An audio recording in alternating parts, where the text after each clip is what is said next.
ఉప ముఖ్యమంత్రిగా పవన్ కళ్యాణ్ 24 మందితో మంత్రుల జాబితా. జనసేన నుంచి 3, బీజేపీ నుంచి 1, 3 మహిళలకు చోటు. నేడు 11:57 ప్రమాణ స్వీకారం. తెలుగుదేశం పార్టీ అధినేత చంద్రబాబు ముఖ్యమంత్రిగా, జనసేన అధ్యక్షుడు పవన్ కళ్యాణ్ ఉప ముఖ్యమంత్రిగా బుధవారం ప్రమాణ స్వీకారం చేస్తారు. వారితో పాటే మరో 23 మంది మంత్రులు ప్రమాణం చేయనున్నారు. ఉప ముఖ్యమంత్రిగా పవన్ కళ్యాణ్ ఒక్కరే ఉంటారు. పవన్ సహా మొత్తం 24 మంది మంత్రుల జాబితాను మంగళవారం అర్ధరాత్రి దాటాక 1:15 సమయంలో ప్రకటించారు. ఒక స్థానాన్ని ఖాళీ ఉంచారు. జనసేనకు 3, బీజేపీకి 1 స్థానం కేటాయించారు. సీనియర్లకు, యువతకు మధ్య సమతూకం పాటిస్తూ మంత్రివర్గాన్ని రూపొందించారు. సగానికి పైగా కొత్త వారికి అవకాశం లభించింది. 17 మంది కొత్త వారికి అవకాశం కల్పించారు. 3 మహిళలకు చోటు లభించింది. బీసీలు 8 మంది, ఎస్సీలు 2, ఎస్టీ 1, ముస్లిం మైనార్టీల నుంచి 1, వయస్సుల నుంచి 1 అవకాశం దక్కింది. 4 కాపులు, 4 కమ్మ, 3 రెడ్లకు అవకాశం ఇచ్చారు.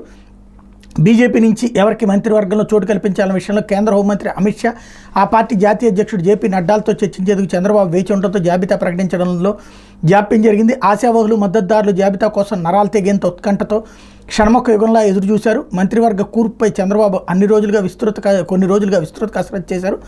సామాజిక వర్గాలు, ప్రాంతాలు, వివిధ వర్గాల ఆకాంక్షల మధ్య సమతూకం పాటిస్తూ మంత్రివర్గాన్ని సిద్ధం చేశారు. తెలుగుదేశం పార్టీ జాతీయ ప్రధాన కార్యదర్శి నారా లోకేష్ మంత్రివర్గంలో చేరారు.